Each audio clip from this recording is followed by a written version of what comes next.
I'd like to invite the children to come down and help lead this next song. It's called New World Coming, and the music is in your insert. It's one we've been singing at Bethany. It's been a theme song this year. And I love the images of a new world.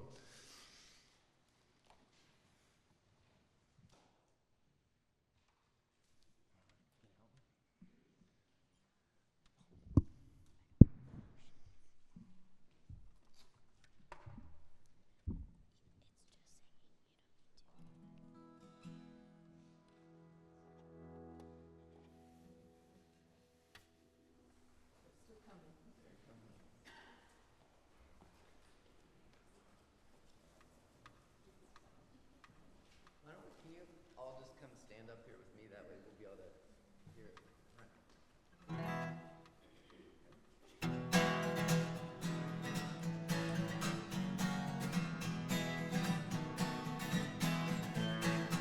There's a new world coming. It's already here. There's a new world on its way. There's a new world coming. It's already here. There's a to live that way. Imagine a big bad wolf making friends with the lamb. Every creature in harmony with the little child leading them. New world coming, it's already here. There's a new world on its way. There's a new world coming, it's already here. Begin to live that way. Imagine city streets filled with health and joy. Old men and women who live in peace. The laughter of girls and boys. New world coming, it's already here. There's a new world on its way. There's a new world coming, it's already here. Let's begin to live that way. And imagine the world restored, earth and heavens too. Right at home with the one who says, I'm making all things new. New world coming, it's already here. There's a new world on its way.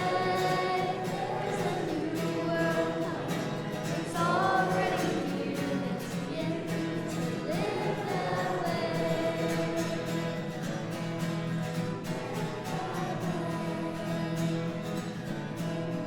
To live that way.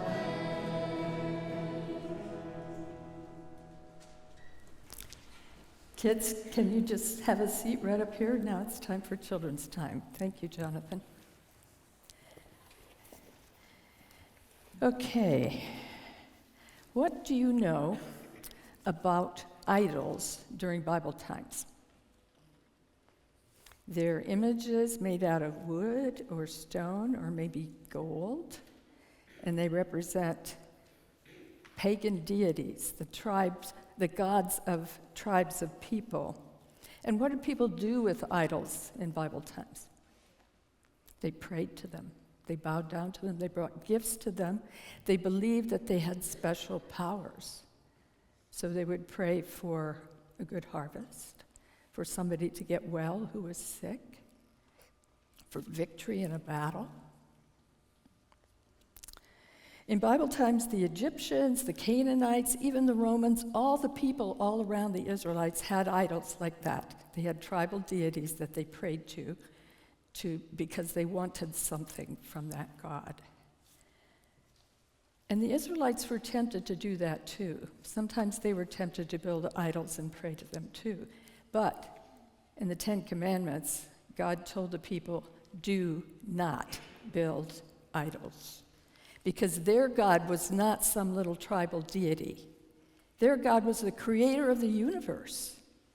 And God didn't want people to make little images out of stone or gold and bow down to them. God wanted them to live in God's right ways. God wanted them to trust in God completely and to do things like act justly and with mercy and to walk humbly with God.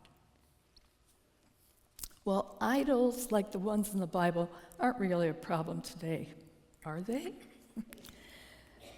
But another important faith word related to idols is important and is a problem. That word is idolatry. Can you say that word?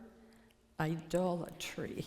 Idolatry means putting other things in our life in the place where God belongs, like trusting in other things rather than in God, like money, or maybe human leaders, or maybe our own intellects as being the most important thing. We forget that God is the source of our hope. And what about trust? What about attention? Instead of focusing attention on God and God's ways, we focus on lots of other things, don't we? We might focus on sports or video games or music or friends or our jobs or our phones. There's so many things fighting for our attention all the time. It's hard to keep our focus on God and on God's ways. Like all of you gathered here, what are you tempted to think about and focus on this morning besides God and God's ways? We all struggle with that. We all struggle with that form of idolatry. Songs often help me to focus my attention on God and God's ways, like the one you just sang. That's a great example. But I'd like us to sing another one that Deb Kaufman taught us during Bible camp last year. And this song, the words to this song are Jesus' answer to the question of what is God's most important commandment? I think you'll remember it when we start this. I'm going to say a phrase and I'd like you to echo it back to me, and after we've gone through the whole song, then Deb's going to come up and lead us, okay? It goes like this. You shall love the Lord your God with all of your heart. You shall love the Lord your God with all of your heart. Second phrase, love the Lord your God with all of your soul. Love the Lord your God with all of your soul. Love the Lord your God with all your strength and your mind. Love the Lord your God with all your strength and your mind. And you shall love your neighbor as yourself. And you shall love your neighbor as yourself. Let's go through the whole thing and then we'll stand and sing it, okay? You shall love the Lord your God with all of your heart. Love the Lord your God with all of your soul. Love the Lord your God with all your strength and your mind. And you shall love your neighbor as yourself. So, Deb's coming up. Can you stand? And everybody else help sing too. You can stand if you like. Shall we try this? Okay. You shall love the Lord your God with all of your heart. Love the Lord your God with all of your soul. Love the Lord your God with all your strength and your mind. And you shall love your neighbor as yourself. You shall love the Lord your God with all of your heart. Love the Lord your God with all of your soul. Love the Lord your God with all your strength and your mind.